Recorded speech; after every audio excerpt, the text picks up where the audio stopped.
안녕하세요. 입시 컨설턴트 심중섭입니다. 수능이 얼마 남지 않은 상황에서 수험생이나 학부모님들 굉장히 초조하고 긴장되실 텐데요.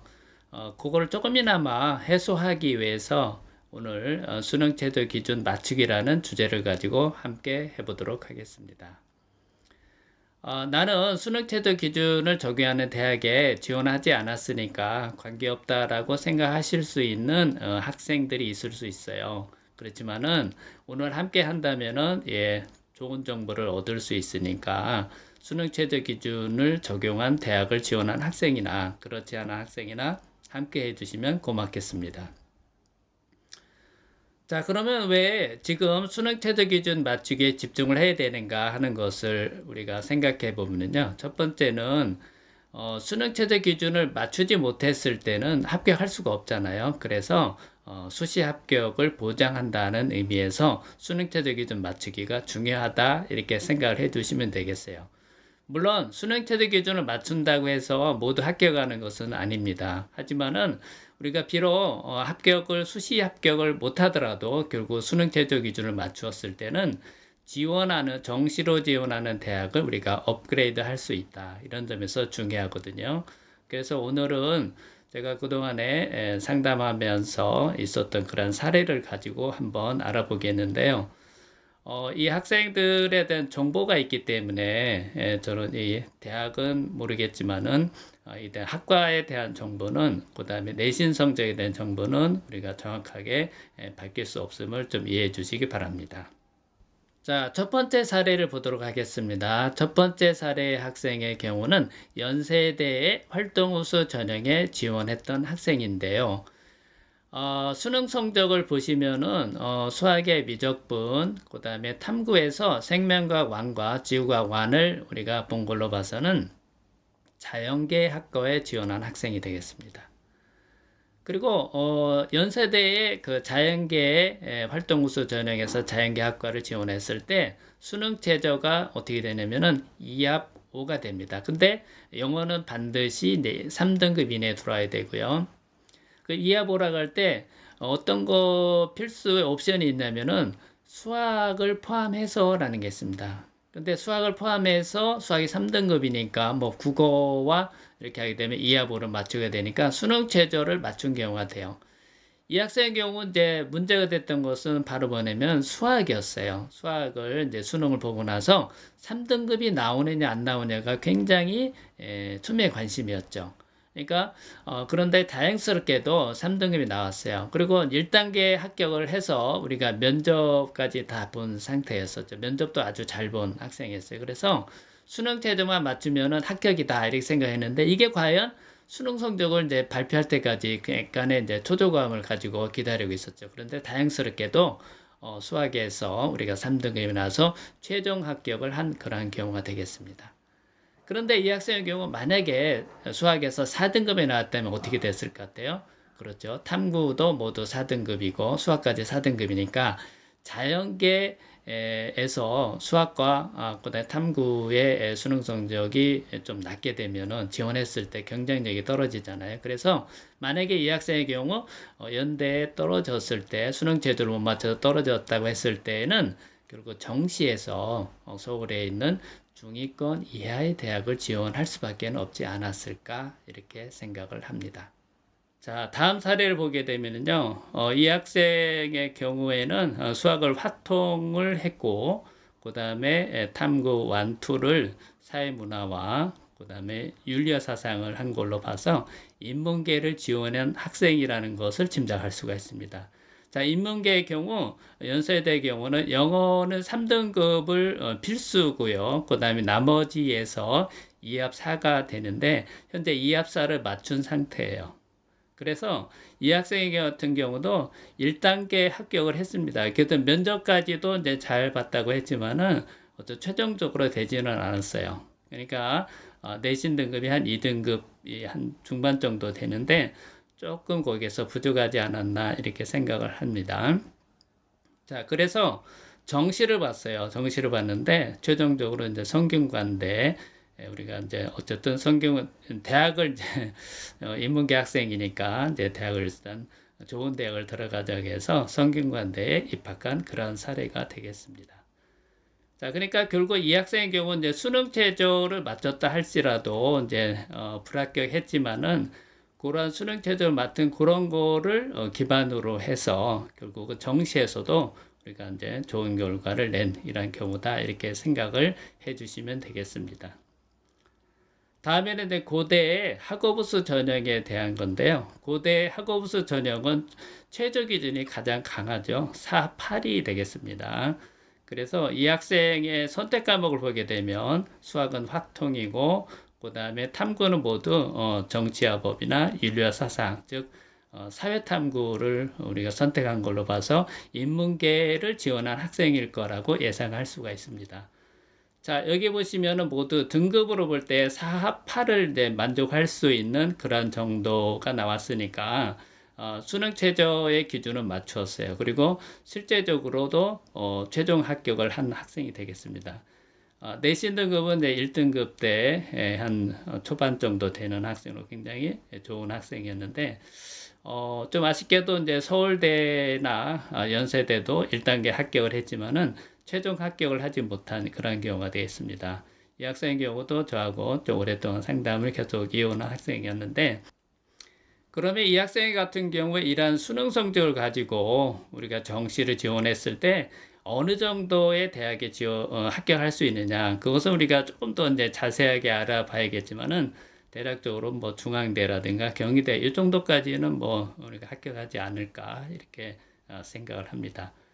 역시 이제 고려대 학업우수 전형에 우리가 지원한 학생이 되겠는데요. 이 학생의 경우를 보게 되면은 최저 기준은 4합8을 맞추지를 못했습니다. 그 이유는 바로 요것 때문인데요. 국어의 경우에 4등급이 나왔어요. 원래 이 학생 같은 경우 못해도 2등급이나 3등급이 나오는 것이 그 정도 나왔기 때문에 이게 수능 최저를 맞추지 못할 거라고 하는 것은 좀 생각하지 못했어요. 그런데 막상 수능 날 좀 여러 가지 원인에 의해서 국어 시간에 조금 어려움이 있어서 4등급을 맞게 돼서 수능 최저를 맞추지 못한 경우가 되겠습니다. 내신도 1등급 때에 한 중반 정도 되고요. 그 다음에 생기보다 아주 잘 돼 있는 이런 학생이었는데 좀 아쉬움이 있었습니다. 그래서 이 학생 같은 경우는 어쨌든 1차 합격을 해서 면접까지 보게 됐지만은 최종 합격을 하지 못한 그런 경우가 되겠고요. 그러면은 정시는 어떻게 되느냐? 정시는 포기하고 재수를 선택한 이런 학생입니다. 그래서 올해는 아마 더 좋은 결과가 있지 않을까 이렇게 생각을 합니다. 예, 다음에는 재수생의 이제 사례가 되겠는데요. 이 학생의 이제 수능 결과를 보게 되면 국어가 이제 99%, 그 다음에 수학이 98%, 굉장히 이제 좋은 성적이었죠. 그래서 1등급, 1등급, 영어까지 1등급이었는데 아쉽게도 탐구에서 이제 4등급, 이렇게 3등급 이렇게 나오게 됐습니다.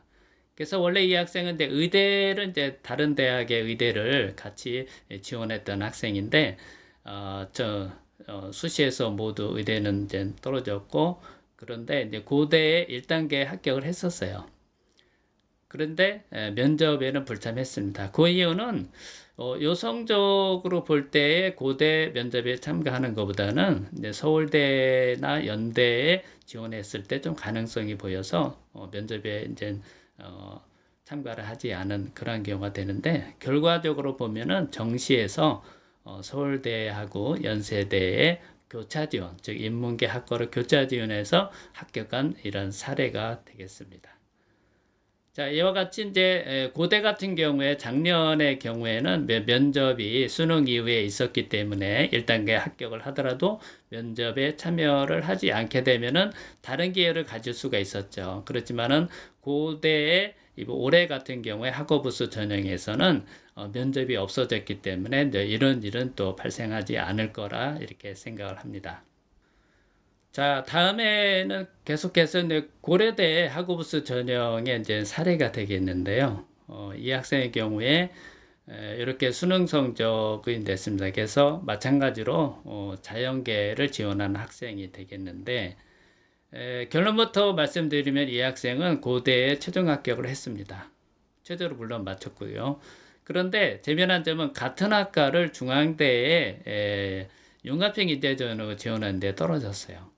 그러니까 이제 요런 고대하고 이제 중앙대 이렇게 다른 결과가 나온 이유는 결국 이제 서로 선발하는 이제 수시에서의 선발하는 방식 어느 점을 좀 이렇게 중점적으로 보느냐 이것이 이제 중요한데 이 학생 같은 경우는 생기부도 잘 돼 있었고 그래서 되는데 내신에서는 이제 2등급대 후반이었기 때문에 아마 그런 것 때문에 중앙대에 좀 떨어지지 않았나 이렇게 생각을 합니다. 어쨌든 좋은 결과를 내서 고대에 합격하는 그런 사례가 됐는데 이 성적으로 만약에 정시를 지원했다 해서는 어떻게 되느냐. 물론 이제 탐구에서 조금 이제 부족한 면이 있긴 하지만 전반적으로 볼 때 국어하고 수학 성적이 좋기 때문에 소성한 정도까지는 합격하지 않았을까 이렇게 생각을 합니다. 네, 다음에는 성균관대 교과전형을 지원한 학생의 사례가 되겠는데요. 성균관대 교과전형의 경우에는 3합 7이 이제 최저 기준입니다. 자, 이 학생의 이제 수능 성적을 보면 미적분과 탐구에서 생명과관, 지구과관을 선택한 걸로 봐서 자연계를 이제 지원한 학생인 걸 알 수 있고요. 3합7은 맞추었죠. 그렇지만은 최종적으로 불합격한 학생입니다. 그것은 이제 내신 성적이 한 2점대 한 초반 정도 됐었는데 조금 부족한 점이 있었던 것 같아요. 그래서 최종 합격을 하지 못한 그러한 사례가 되겠습니다. 그럼 이 학생 같은 경우 이 성적을 가지고 이제 3합지를 맞추었는데 어느 정도 이제 대학을 합격을 했는가 실제 이제 사례가 되겠는데 이 학생은 국민대에 합격을 했습니다. 공대에 합격을 했죠. 그래서 결국 3합치를 이렇게 맞춘 학생의 경우에 이렇게 이제 정시에서도 이렇게 이제 요 정도 대학에 뭐 합격할 수 있다. 물론 이제 3합치를 맞춘다 해서 반드시 이런 결과를 내느냐 그것은 아니지만 대략 요 정도의 대학을 지원했을 때 합격할 수 있다. 이렇게 생각을 해 주시면 되겠습니다. 네, 지금까지 주로 연세대나 고려대 또는 성균관대 이런 대학의 경우에 최저를 맞추느냐 또는 맞추지 못하느냐에 따라서 어떠한 결과가 나왔는지를 알아봤는데요. 이런 대학 말고도 우리가 뭐 2합 5라든가 2합 6, 2합 7 이런 대학을 지원한 학생의 경우에도 참고하셔서 우리가 수능 최저를 맞출 수 있는 것이 대학의 지원에 어떤 영향을 미치는가를 이제 판단해 주시면 좋을 것 같습니다. 자, 다음으로는 몇 개 대학에서 정시에서 최종 등록자의 70%에 해당되는 학생의 수능의 석차 백분율을 한번 알아보도록 하겠습니다.